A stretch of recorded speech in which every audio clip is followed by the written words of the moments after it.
علی بھائی اگلا سوال ہے، شعبان المعظم 1441 ہجری کا بابرکت مہینہ شروع ہو چکا ہے۔ اس حوالے سے پوری دنیا میں بالعموم اور انڈیا، پاکستان، بنگلہ دیش میں بالخصوص شب برات منائی جاتی ہے۔ مساجد میں باقاعدہ اجتماعی عبادات کا اہتمام کیا جاتا ہے، بلکہ نمازیوں کے لیے 15 شعبان کے روزے کی سحری کا بندوبست بھی کیا جاتا ہے۔ عام مسلمانوں کا ماننا ہے کہ 14 اور 15 شعبان کی درمیانی رات اللہ تعالیٰ تقدیر کے بڑے بڑے فیصلے فرماتا ہے، بلکہ اس رات کو بے شمار لوگوں کو دوزخ سے چھٹکارے کا پروانہ بھی مل جاتا ہے۔ پلیز اس حوالے سے جتنی بات درست ہے اور جتنی بات غلط ہے دونوں کو تفصیلاً بیان فرما دیں۔ جزاک اللہ خیر و احسن الجزا۔ جزاکم اللہ خیر و احسن الجزا۔ میرے بھائیو، جہاں تک شعبان المعظم کے بابرکت مہینے کی عظمت کا تعلق ہے، خصوص بالخصوص اس میں رکھے گئے اور روزوں کی جو فضیلت ہے، تو اس پہ صحیح بخاری اور صحیح مسلم کی کئی احادیث گواہ ہیں، اس سے تو ہمیں کوئی انکار نہیں ہے، معاذ اللہ، استغفر اللہ۔ ہم کیوں سچائی سے روگردانی کریں گے؟ لیکن اس کے برعکس جہاں تک 14 اور 15 شعبان المعظم کی درمیانی رات، جسے شب برات بھی کہتے ہیں، یہ برات عربی کا لفظ ہے، چھٹکارے کی رات، ان کا کلیم ہے کہ یہ جہنم سے چھٹکارے کی رات ہے۔ یہ لادہ بات ہے کہ جہنم سے چھٹکارے کی رات منا رہے ہوتے ہیں اور نیچے جہنم کی وہ چیز بھڑکا رہے ہوتے ہیں، پٹاخے اور انار اور پتہ نہیں کیا کچھ آگ والی چیزیں چھوڑ رہے ہوتے ہیں۔ اگرچہ اس عمل کو کوئی بھی مکتبہ فکر آن نہیں کرتا، لیکن بہرحال مسلمانوں میں کسی فرقے کے زیر اثر یہ بات آئی ہے نا، اور وہ اس فرقے والوں کو پتہ ہے، یہ وہی لوگ ہیں جو اپنی مسجدوں میں لائٹنگ کرواتے ہیں اس رات کو، اور ہم بھی اسی فرقے سے، بریلوی فرقے سے تعلق رکھتے تھے۔ ہم لوگ بھی بچپن میں یہ سارے پٹاخے چھوڑتے رہے، تو ہم نے ہندوؤں سے تو نہیں سیکھے تھے، ہم نے تو کبھی بھی ہندوؤں کے ساتھ وقت نہیں گزارا۔ اب آگے یہ تو دعوت اسلامی نے جب لوگوں کو ایجوکیٹ کیا کہ یار یہ غلط کر رہے ہو، یہ یعنی حرام ہے یہ کرنا، تو تب لوگ ایجوکیٹ ہوئے ہیں۔ اس وقت جو کچھ ہو رہا ہے، جس طرح ہندوؤں میں وہ دیوالی کے نام کے اوپر یا ہولی کے نام پہ جو تماشے ہو رہے ہوتے ہیں نا، وہ مسلمانوں میں شب برات کی رات کو ہو رہے ہیں، یہ ہوئے مسلم سکولرز کے ہی زیر اثر ہے، کیونکہ دین کے نام کے اوپر وہ رات منائی جا رہی ہوتی ہے نا۔ اب یہ اس سے انکاری ہو جائیں یا روگردانی کر لیں تو ان کا اپنا معاملہ ہے۔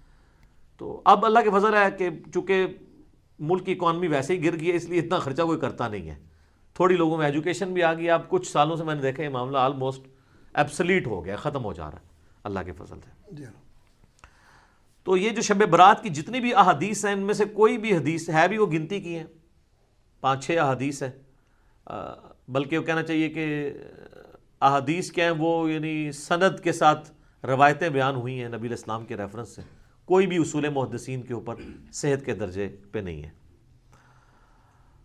لیکن اس ساری ڈسکشن کا سب سے خطرناک پہلو یہ ہے کہ شب برات کے بارے میں، یعنی 14 اور 15 کی درمیانی رات، جسے ہم 15ویں رات کہتے ہیں شعبان کی، جو کلیم کیا جا رہا ہے نا کہ اس رات میں تقدیر کے فیصلے ہوتے ہیں، رزق لکھ دیا جاتا ہے، کس نے مرنا ہے، کس نے پیدا ہونا ہے، یہ ساری باتیں لکھ دی جاتی ہیں، یہ سارے کے سارے کلیم، حتیٰ کہ یہاں تک کلیم کیا جاتا ہے جی قرآن 2 دفعہ نازل ہوا ہے، ایک دفعہ لوح محفوظ سے جو ہے وہ پہلے آسمان پہ، اور اس کے بعد پہلے آسمان سے نیچے، وہ کہتے ہیں وہ جو پہلے والا اوپر والا حصہ نازل ہوا ہے وہ بھی اس رات میں ہوا ہے۔ یہ سارے کے سارے کلیم قرآن کی روح سے بالکل غلط ہے۔ قرآن حکیم کو آپ پڑھیں گے تو یہ سارے کے سارے کلیمز آپ کو شب قدر کے بارے میں ملیں گے۔ قدر کا مطلب بھی ڈیسٹنی کی رات، جو رمضان المبارک کے آخری عشرے کی تاک راتوں میں آتی ہے، اور بخاری مسلم میں کئی احادیث اس کے اوپر گواہ ہیں، وہ میں اینڈ پہ انشاءاللہ بیان بھی کر دوں گا۔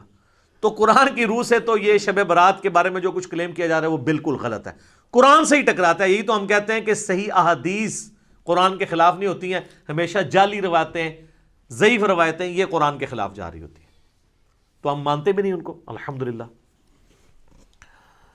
میرے بھائیوں، جہاں تک اہل تشیع کا تعلق ہے، 15 شعبان کی رات آپ کو پتہ وہ بھی منا رہے ہوتے ہیں، دیگیں کھڑک رہی ہوتی ہیں، ایسے پورا سال ہی دیگیں کھڑکاتے رہتے ہیں۔ شیعہ کو جو شیطان نے دیگیں کھڑکانے کے اوپر لگا دیا ہے نا، جن کو یہ سارا خلافت اور ملوکیت کا سسٹم سمجھ تھا، سنی تو بیچارے رہی اس مسئلے سے نابلد نے نا، تو ان کو شیطان نے اس سمجھ کے باوجود وہ دیگیں کھڑکانے کے اوپر لگا دیا، پورا سال کوئی نہ کوئی ایونٹ کرتے رہتے ہیں۔ تو آپ کو 15 شعبان میں ادھر بھی دیگیں کھڑکتی نظر آئیں گی، تو آپ سمجھیں کہ شاید وہ کوئی سنی شاید یہ کہہ بھی دے کہ سنی شیعہ کا اجماع ہے شب برات پہ، وہ شب برات نہیں مناتے، وہ اسے شعبانیہ کہتے ہیں. ان کے نزدیک امام محمد بن حسن عسکری علیہ السلام کی وہ رات ولادت کی رات ہے. جو امام محمد مہدی وہ کہتے ہیں نا روپوش ہو چکے ہیں, وہ کہتے ہیں وہ اس رات پیدا ہوئے تھے, تو وہ ان کا یوم ولادت منا رہے ہوتے ہیں. اس شب برات کو وہ بھی نہیں مانتے, وہ اس کو شعبانیہ کہہ کے منا رہے ہوتے ہیں. تو یہ میں نے کلیریفیکیشن ضروری سمجھی اس حوالے سے, بعض اوقات ذہن میں آ جاتا ہے نا. شب برات سے ریلیٹڈ میں نے مسئلہ نمبر نیو 44 بڑا ڈیٹیل ریکارڈ کروا دیا تھا 2017 کے اندر, 8 سے آلموسٹ 3 سال پہلے. نٹی گرٹی اس تک کور کی تھی. اب میں وہ ساری کور کروں تو کم از کم 2 گھنٹے چاہیے. میں موٹی موٹی باتیں مقدمے کے طور پہ آپ کے سامنے رکھ دوں گا تاکہ آپ کو معاملات کلیئر ہو جائیں. سب سے پہلے تو شعبان المعظم کی فضیلت, اس کے اوپر ہم ڈسکشن کرتے ہیں خصوصاً روزوں کے اعتبار سے. تو اس حوالے سے صحیح بخاری اور صحیح مسلم کی متفق علیہ حدیث ہے. سیدہ عائشہ سلام اللہ علیہا کہتی ہیں کہ اللہ کے محبوب صلی اللہ علیہ وآلہ وسلم رمضان کے سوا کسی اور مہینے میں کثرت سے روزے نہیں رکھتے تھے سوائے شعبان کے. یعنی رمضان کا تو پورا مہینہ ہوتا تھا, اس کے علاوہ سب سے زیادہ روزے جس مہینے میں رکھتے تھے وہ کون سا مہینہ ہوتا تھا؟ شعبان کا. حتیٰ کہ صحیح مسلم میں ہی ایک اور حدیث ہے, یہ پہلی حدیث تو متفق علیہ تھی. متفق علیہ کا مطلب ہے دونوں میں, بخاری مسلم میں. مسلم شریف میں ایک حدیث ہے, اما عائشہ کہتی ہیں کہ نبی صلی اللہ علیہ وآلہ وسلم بعض اوقات شعبان کا پورا مہینہ ہی روزے رکھتے تھے, کانٹینیوس پورا مہینہ. یعنی اتنی آپ کو محبت تھی شعبان کے روزوں سے. حتیٰ کہ بخاری اور مسلم میں ایک حدیث ہے, سیدہ عائشہ کہتی ہیں رمضان کے مہینے میں میرے جو روزے پیریڈز کی وجہ سے, حیض کی وجہ سے چھوٹ جاتے تھے نا, تو مجھے پورا سال موقع نہیں ملتا تھا کہ میں روزوں کی قضا دوں سوائے شعبان کے, کیونکہ شعبان میں نبی صلی اللہ علیہ وآلہ وسلم خود روزہ رکھتے تھے, تو مجھے موقع مل جاتا تھا کہ میں اپنے روزوں کی قضا کر لیتی تھی. اب سیدہ عائشہ نے کوڈ ورڈز میں بات کی ہے, لیکن اسی حدیث میں بخاری مسلم میں وہ جو حدیث کا راوی ہے وہ کہتا ہے کہ اما عائشہ یہ کہنا چاہ رہی ہیں کہ نبی علیہ السلام کی مشغولیت کی وجہ سے میں روزوں کی قضا نہیں دے پاتی تھی. اور اس کو سپورٹیو وہ بخاری مسلم کی حدیث ہے.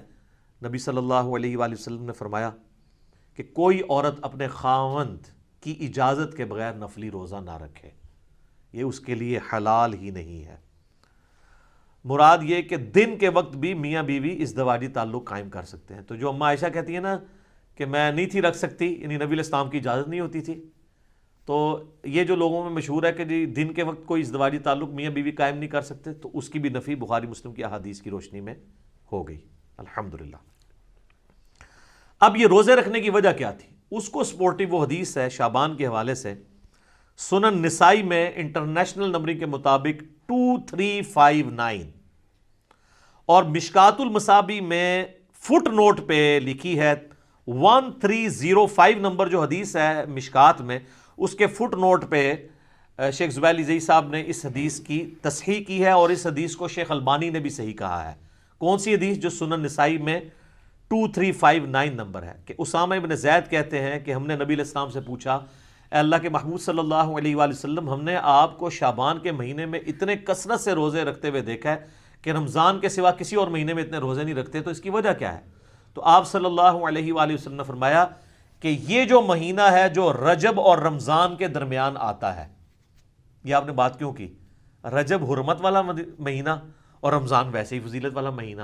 تو حضور بتانا چاہ رہے ہیں کہ یہ 2 فضیلت والے مہینوں کے سینٹر میں جو مہینہ آتا ہے نا, یہ بھی بہت فضیلت والا ہے. یہ جو مہینہ رجب اور رمضان کے درمیان آتا ہے, لوگوں کی اکثریت اس کی عظمت سے غافل ہے, جبکہ یہ ایسا مہینہ ہے کہ جس میں نامہ اعمال اللہ کے حضور پیش ہوتے ہیں, اور میری خواہش ہے کہ جب میرا نامہ اعمال پیش ہو رہا ہو تو میں روزے کی حالت میں ہوں. اچھا, اس سے یہ بات پتہ چل گئی کہ یہ بڑا اچھا موقع تھا کہ اللہ کے نبی کہہ سکتے تھے کہ 15 شعبان کی جو رات ہے نا, شب برات, اس رات میں نامہ اعمال پیش ہوتے ہیں, تو پھر ایک ہی روزہ رکھنا پڑتا. آپ پورا مہینہ رکھ رہے ہیں, کسی بھی وقت پیشی ہو سکتی ہے. یہ بھی اس بات کو سپورٹیو ہے یہ والی حدیث. اچھا, یہ جو نامہ اعمال پیش ہوتے ہیں نا, تو صحیح مسلم میں اور جامعہ ترمذی میں حدیث ہے, نبی علیہ السلام نے فرمایا کہ ہر پیر اور ہر جمعرات کو بھی نامہ اعمال اللہ کے حضور پیش ہوتے ہیں. سال میں پیش ہوتے ہیں شعبان کے مہینے میں, ہفتے میں 2 دن پیر اور جمعرات, حتیٰ کہ مسلم شریف میں حدیث ہے نبی علیہ السلام تو پیر اور جمعرات کا روزہ بھی رکھتے تھے اسی وجہ سے. اور ایک اور وجہ تھی جو مسلم شریف میں ہی آتا ہے, جب پوچھا کہ آپ پیر کا روزہ کیوں رکھتے ہیں تو آپ نے فرمایا فیہ ولدت و فیہ انزل علیہ, اس دن میں پیدا ہوا اور اس دن مجھ پہ پہلی وحی نازل ہوئی. یعنی جشن ولادت مصطفیٰ صلی اللہ علیہ وآلہ وسلم اور جشن نزول قرآن, یہ دونوں نبی علیہ السلام مناتے تھے. صحیح مسلم میں یہ حدیث موجود ہے, پیر کا روزہ رکھ کے. تو یہ ہفتے میں 2 دن نامہ اعمال, کون کون سے دن؟ پیر اور جمعرات. اچھا, روزانہ بھی نامہ اعمال پیش ہوتے ہیں سر؟ بخاری مسلم دونوں میں حدیث ہے, وہ بڑی مشہور حدیث کہ فجر کے وقت فرشتے آتے ہیں, وہ عصر کے وقت واپس چلے جاتے ہیں, اور عصر والے فجر کے وقت. اللہ پوچھتا ہے میرے بندوں کو کس حال میں پایا؟ تو کہتے ہیں جب گئے تھے فجر پڑھ رہے تھے تو آئے تھے تو عصر پڑھ رہے تھے. دوسرے کہتے ہیں جب گئے تھے تو عصر پڑھ رہے تھے تو آئے تھے تو فجر پڑھ رہے تھے. تو روزانہ بھی 2 دفعہ نامہ اعمال پیش ہوتے ہیں. لہٰذا ان چیزوں کو مکس نہیں کرنا چاہیے. میں ساتھ ساتھ کلیریفائی کر رہا ہوں, آپ دیکھیں آپ کتنے اہم ہیں. پوری کی پوری جو مخلوقات ہیں وہ انسان کی خدمت میں لگی ہوئی ہیں. فرشتے بھی یہی کام کر رہے ہیں کہ اللہ کو رپورٹ کر رہے ہیں کہ تیرا فلاں بندہ یہ کر رہا ہے, یہ کر رہا ہے. یعنی یہ ساری کی ساری انسانیت اللہ تعالیٰ کی یعنی کریشن کا کلائمیکس ہے. لقد خلقنا الانسان فی احسن تقویم. اللہ تعالیٰ نے اس کو بہترین تقویم کے اوپر پیدا کیا ہے, الحمدللہ. اچھا میرے بھائیو, شعبان المعظم سمیت باقی سارے مہینوں میں 11 روزے تو اللہ کے نبی علیہ السلام ان احادیث کے تحت رکھ لیتے تھے. 8 روزے تو بن گئے نا. اگر آپ ایک مہینے میں 4 لگائیں, ہفتے 4 ہی ہوں گے نا, 28 دن ہوں گے تو 4 میں آپ 4 پیر اور 4 جمعرات کتنے ہو گئے؟ 8. اور 3 روزے ایام 20 کے, جب چاند گول ہو جاتا ہے 13, 14 اور 15 چاند کے, ایام 20 کا روزہ اسے کہتے ہیں, جب خوب روشن ہو. یعنی اس کو روشنی کے لیے لفظ 20 کا لفظ استعمال ہوتا ہے. عربی میں کہیں گے تو بعد ہے, بیض بنے گا, اور اردو میں ایام 20. تو وہ 13, 14, 15 کے, اس کو سپورٹیو حدیث ہے, بخاری مسلم دونوں میں ہے. سیدنا ابو ہریرہ کہتے ہیں مجھے نبی صلی اللہ علیہ وآلہ وسلم نے وصیت کی تھی 3 کاموں کی. نمبر 1 مہینے میں 3 روزے, نمبر 2 روزانہ اشراق کی نماز, اسی کو چاشت بھی کہتے ہیں, اسی کو دوحہ بھی کہتے ہیں, اسی کو اوابین بھی کہتے ہیں. یہ جو مغرب والی اوابین ہے نا, یہ بابوں کی ہے. تو پھر ہم کیوں نہ عرض کریں کہ مرنے سے پہلے اے مسلمان کر لے اس پہ غور, کتابوں کا خدا اور ہے, بابوں کا خدا اور. مسلم شریف میں اوابین کی نماز چاشت اور اشراق کی نماز کو کہا گیا, توبہ کرنے والوں کی نماز. تو 3 کاموں کی نصیحت کی. نمبر 1 3 روزے مہینے میں, نمبر 2 اشراق کی نماز یا چاشت کی نماز یا دوحہ کی نماز یا اوابین کی نماز روزانہ 2 نفل, اور تیسرا سونے سے پہلے وتر. ویسے افضل تو آخری پہر میں ہے, لیکن جو آخری پہر میں نہ اٹھ سکتا اس کے لیے افضل ہے رات کو سونے سے پہلے وتر پڑھ لے. صحیح مسلم میں حدیث ہے, اما عائشہ کہتی ہے کہ نبی علیہ السلام کم از کم مہینے میں 3 روزے ضرور رکھا کرتے تھے, اور بعض اوقات اس چیز کی بھی پرواہ نہیں کرتے تھے کہ وہ دن کون سے ہیں. یعنی عمومی عمل تو 13, 14, 15 کا تھا, اس کے علاوہ بھی آپ 3 کی گنتی آپ نے پوری کرنی ہوتی تھی اگر کبھی رہ بھی جائیں, لیکن عمومی عمل وہی تھا. اس کو سپورٹیو حدیث سنن نسائی میں ابن عباس رضی اللہ تعالیٰ عنہ کہتے ہیں کہ نبی علیہ السلام سفر میں بھی اور حضر میں بھی ایام 20, 13, 14, 15 کے روزہ نہیں چھوڑتے تھے. یعنی آپ علیہ السلام کو ان روزوں سے اتنی محبت تھی. اور بخاری اور مسلم دونوں میں حدیث ہے کہ مہینے میں 3 روزے رکھنے والا, یہ ایام 20 کے, خواہ وہ 13, 14, 15 کو رکھ لیے جائیں یا کبھی کسی بھی وقت رکھ لیے جائیں, یہ بھی آسانی دے دی ہے. پورے مہینے میں کبھی 3 کی گنتی, چاہے کٹھی پوری کریں, الگ کر کے پوری کریں. بخاری مسلم کے الفاظ ہیں جو یہ 3 روزے رکھ لے گا وہ گویا ایسا ہے کہ اس نے ہمیشہ کے روزے رکھے ہیں. سبحان اللہ, لیکن مشکل ہے یہ کام بھی. 36 روزے یہ بھی بن جاتے ہیں سال کے, تو آڑے سے سان کام دس دینے. تو صحیح مسلم میں, جامعہ ترمذی میں, سنن ابی داؤد میں, سنن نسائی میں, سنن ابن ماجہ میں, 5 کتابوں میں, یہ جو 6 پڑھی ہیں نا, مشکات میں بھی آ گیا, وہ تو اسی کے نوٹس ہیں نا. یہ جو آپ کے سامنے 7 کتابیں پڑھی ہیں اس میں سے صرف بخاری کو نکال دیں, باقی ساری کتابوں میں حدیث ہے انکلوڈنگ صحیح مسلم کہ نبی علیہ السلام نے فرمایا جس نے رمضان المبارک کے روزے رکھے اس کے بعد شوال کے 6 روزے رکھ لیے, وہ گویا ایسا ہے کہ اس نے زمانے بھر کے, پورے سال کے, پوری زندگی کے روزے رکھ لیے. الحمدللہ, کتنی بڑی آسانی ہے. اور اس میں یہ بھی شرط نہیں ہے کہ آپ نے 7 ہی شروع کرنے ہیں, اور یہ بھی شرط نہیں کہ ایک ساتھ رکھ لیں باقی بعد میں رکھ لیں. پورے مہینے میں جس وقت مرضی رکھ لیں.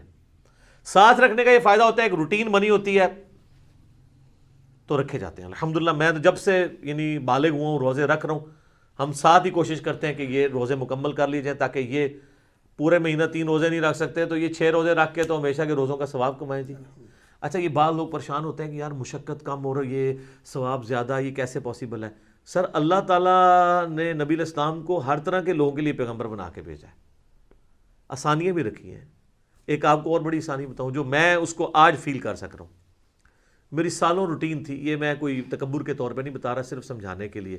فجر سے اشراق تک مسجد میں بیٹھنے کی ایک بڑا پرسکون وقت ہوتا ہے, بندہ اذکار کر لیتا ہے.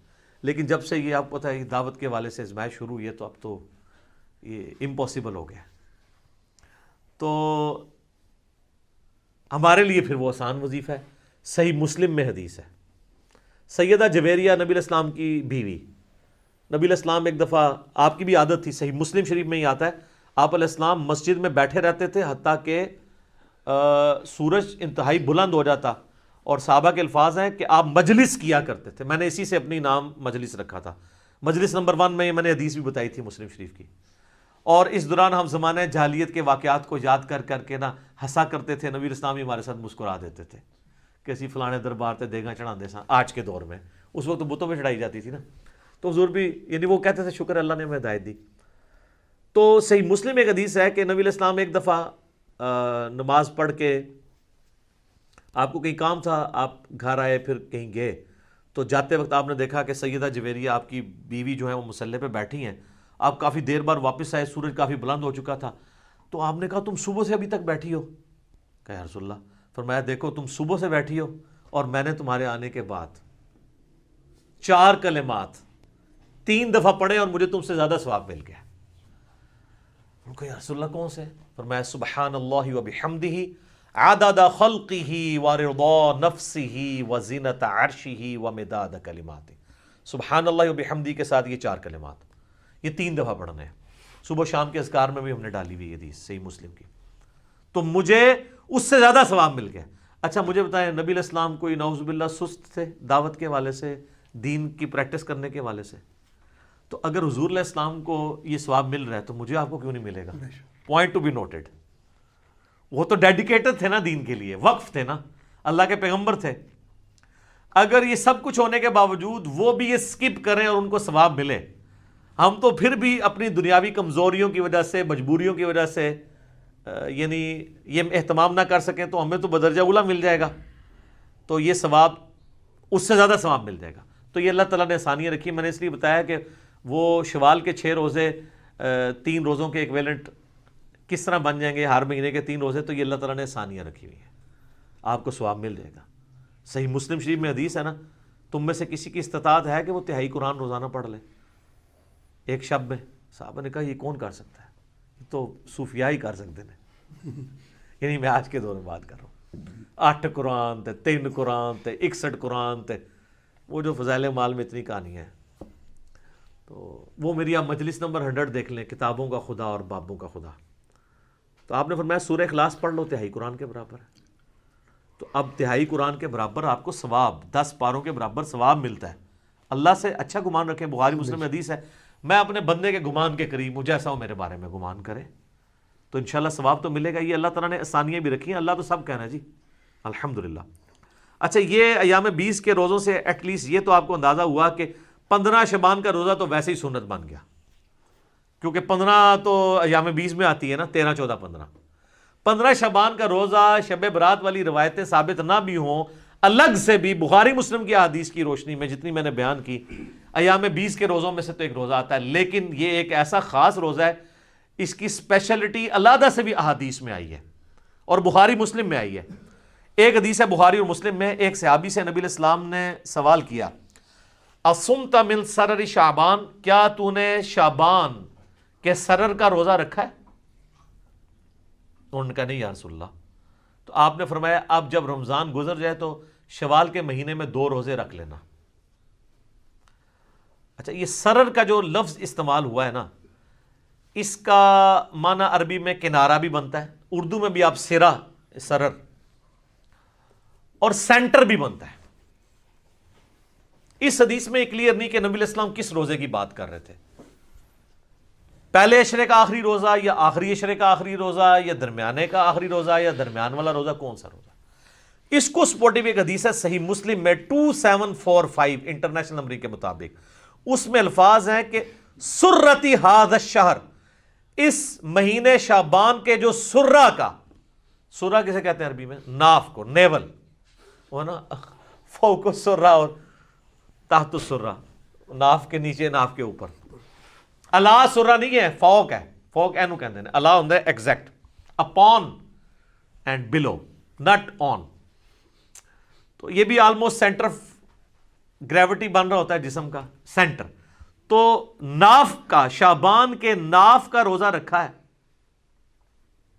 تو اچھا یہ لفظ جو ہے نا وہ کھوکھلی چیز کے لیے بھی استعمال ہوتا ہے، اس لیے سینٹر کے لیے بھی استعمال ہوتا ہے، تو وہ جو کسی ایک چیز کو اندر سے ہالو کیا جائے وہ بھی سینٹر بن رہا ہوتا ہے، تو اس سے 15 شعبان کا روزہ ہی ثابت ہوتا ہے، اور اس میں میرا تفرد نہیں ہے، اہل سنت میں ایک بہت بڑا ایک مکتب فکر جو اہل حدیث سے نکلا ہے، جماعت المسلمین والے، وہ تو اس روزے کو واجب کہتے ہیں، ہم اسے واجب نہیں سمجھتے، سنت ہے، وہ کہتے ہیں وہ جو نبی علیہ السلام نے کہا تھا اگر چھوٹ کے تو 2 رکھنا، تو ہم کہتے ہیں وہ تو خاص لوگوں کے لیے آپ نے فرما دیا، امت کے لیے عام نہیں فرمایا، امت کے لیے نہیں، ان کے لیے، وہ تو نابینے کو بھی بخاری مسلم میں آتا ہے، آپ نے کہا تھا اذان کی آواز آتی ہے نماز مسجد میں ہی پڑھنی ہے، ہمارے لیے حدیثیں ہیں کہ خوف، بارش، کرونا جو بھی ہو اجازت ہے، ہمارے لیے ذرا آسانی ہے، ڈیفرنٹ ہے، تو دوسری طرف جو لوگ ہیں نا 15 شعبان کے روزے کے مخالف، وہ کہتے ہیں کہ جی یہ دیکھیں نا جی، یہ وہ ایام 20 کا روزہ آپ 15 کا رکھتے تھے، 15 شعبان کا نہیں رکھتے، چلو سر آپ 15 شعبان کی نیت نہ کریں، ایام 20 کی کر لیں،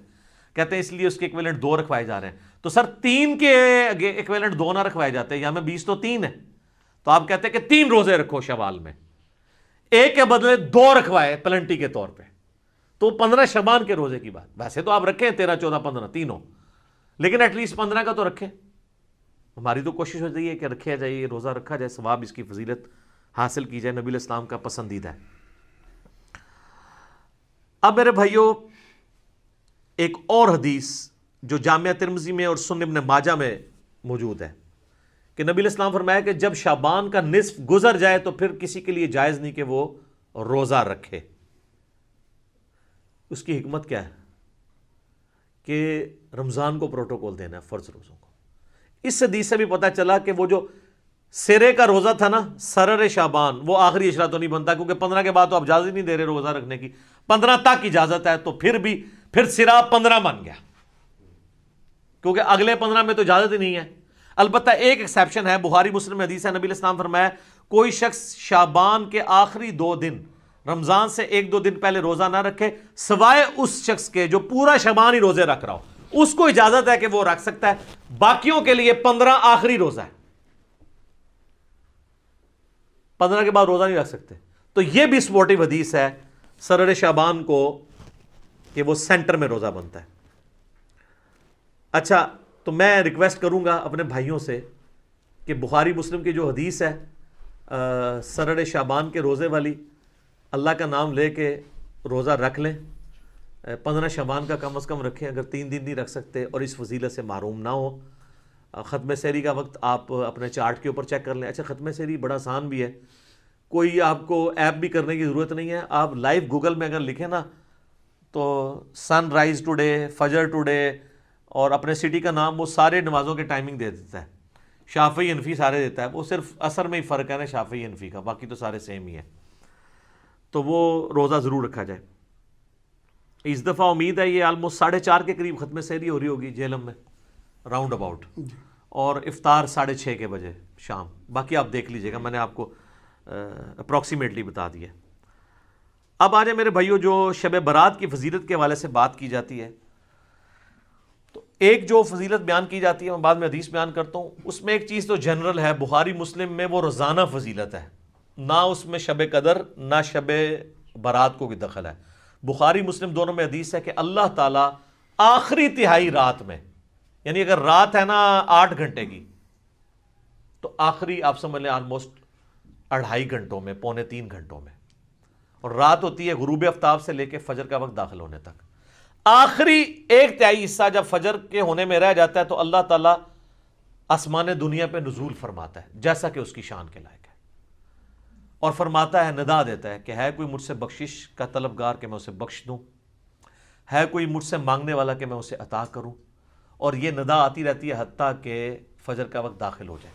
تو یہ تو روزانہ ہو رہا ہے، اس میں نہ رمضان کی لیلۃ القدر کو کوئی دخل ہے، نہ ان کی بنائی ہوئی شب برات کو کوئی دخل ہے، یہ تو روزانہ ہی ہے شب قدر، البتہ آخری تہائی رات میں۔ شب قدر جو رمضان والی فضیلت ہے وہ یہ ہے کہ غروب آفتاب سے لے کے فجر تک پوری رات وہ رہتی ہے فضیلت، تو وہ تو ایک رات ہے نا، باقی تو ہر رات میں اللہ تعالیٰ آسمان دنیا میں نزول فرماتا ہے جیسا کہ اس کی شان کے لائق ہے۔ اس کی کوئی تفصیل نہیں کہ جی آج جناب امریکہ میں اس وقت دن ہے تو ادھر رات ہو گئی ہے تو کتنے ہے، یہ متشابہات ہیں، یہ ہمارے فریم آف ریفرنس سے بات ہے، باہر ہے یہ چیزیں، ان کے اوپر، ان باتوں کے اوپر ہمیں ڈسکشن سے منع کیا گیا ہے، متشابہات کے اوپر۔ سورہ ال عمران کی آیت نمبر 7 ہے کہ جن لوگوں کے دلوں میں ٹیڑھ پن ہوتا ہے وہ متشابہات کے پیچھے لگتے ہیں۔ ہمارے پاس ڈیٹا ہی نہیں ہے اس کا، اس لیے اس کو ویل لیفٹ کرنا چاہیے۔ تو وہ حدیث بڑی مشہور حدیث ہے، جامعہ ترمذی میں 739 انٹرنیشنل نمبر کے مطابق، سنن ابن ماجہ میں 1389 اور مشکات میں بھی موجود ہے 1299۔ اور اس حدیث کے ساتھ مزے کی بات ہے، امام ترمذی نے اس کے اوپر جرا کر کے ساتھ لکھا ہے یہ روایت منقطع ہے، نہ تابعی کی ملاقات تبع تابعی سے ثابت ہے، نہ تابعی کی ملاقات صحابی سے ثابت ہے، دو انقطاع ہیں۔ حتیٰ کہ امام ترمذی نے اس حدیث کے ساتھ لکھا ہے کہ میں نے اپنے استاد امام بخاری سے یہ پوچھا تو امام بخاری بھی اس حدیث کو ضعیف بتاتے تھے، امام بخاری بھی، ترمذی بھی۔ اور ڈاکٹر طاہر القادری صاحب اپنے شب برات کے لیکچر میں یہ حدیث ترمذی سے کھول کے پڑھ رہے، کہتے ہیں ترمذی پڑھ رہا ہوں صحاح ستہ میں سے، اور وہ حدیث پڑھنے کے بعد نا اینڈ پہ ٹھٹک گئے، کیونکہ اس کے بعد لکھا ہوا تھا، ان کو تو پتا تھا نا کہ امام ترمذی کہہ رہے کہ نہ میرے نزدیک یہ روایت ٹھیک ہے نہ امام بخاری کے نزدیک۔ تو ڈاکٹر صاحب ہم تو آپ کے دلائل بھی سامنے رکھتے ہیں، آپ ذرا جرت کرتے ہیں نا اور لکھتے کہ امام ترمذی نے اور بخاری نے کہانی کرائی ہے، میں وڈا کوئی اسکالر ہوں، محدث ہوں۔ ویسے تو آپ البانی کے اوپر بھی جرا کرتے ہیں کہ البانی کو کیا اختیار ہے کہ جن حدیثوں کو امام بخاری یا امام ترمذی لے کے ہیں تو یہ ضعیف کہہ دے یا صحیح کہہ دے۔ تو آپ نے بھی تو یہی کام ڈالا ہے امت کے ساتھ، آپ نے وہ کیوں نہیں آگے پڑھا؟ پڑھیں۔ حتیٰ کہ مشکات نے 1299 پہ انہوں نے بھی جب لی نا، انہوں نے امام ترمذی اور امام بخاری کے کمنٹ ساتھ نقل کیے ہیں، یہ شب برات والی حدیث کے ساتھ ترمذی کے ریفرنس سے لی۔ 739 ترمذی، سنن ابن ماجہ 1389، مشکات 1299، وہ بڑی مشہور حدیث کے سیدہ عائشہ کہتی ہیں، یہ روایت مطلب کمزور ہے، میں بیان کر رہا ہوں۔ ایک رات نبی علیہ السلام کو ہم نے بستر پہ غائب پایا تو میں اٹھی، میں نے یہ گمان کیا کہ اللہ کے نبی علیہ السلام کسی اور بیوی کے پاس نہ چلے گئے ہوں، تو میں نے دیکھا ابا کی غرقت میں گئے ہیں، اور وہاں پہ نبی علیہ السلام کو میں نے جب پایا تو آپ نے فرمایا عائشہ تم نے کیا سمجھا کہ اللہ اور اس کا رسول تم سے خیانت کریں گے، یعنی میں کسی اور بیوی کے پاس چلا جاؤں گا؟